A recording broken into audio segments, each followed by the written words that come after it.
ஆற்றுக்குள்ளே போகிற வழியிலேயே 2 சைடும் புத்து கோயில் இருந்தது.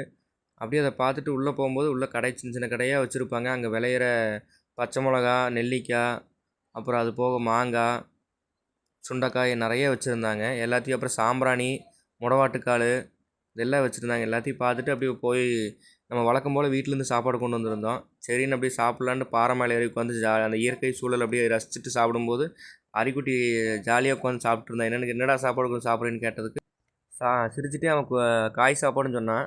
அப்படியே சாப்பிட்டு முடிச்சுட்டு அடுத்து குளிக்கிறதுக்கு போகலான்னு ரெடி ஆகிட்டோம்.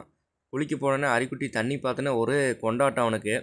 நான் குதிக்கிறேன்ப்பான்னா சரிடான்ட்டு குதிக்கலான்ட்டு ஒரு ஜம்ப் மாதிரி ஒன்று சின்னதாக குதிச்சு அப்படியே ஜம்ப் பண்ணான்.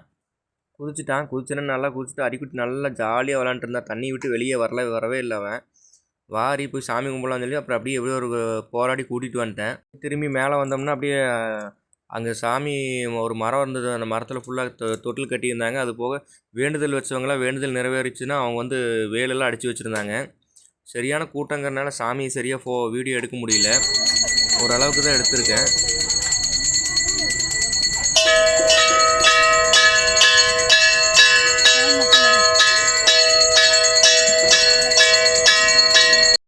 எப்போவுமே 4 மணிக்கெலாம் அங்கேருந்து மேலேருந்து எல்லாத்தையும் கீழே தாட்டி விட்ருவாங்க.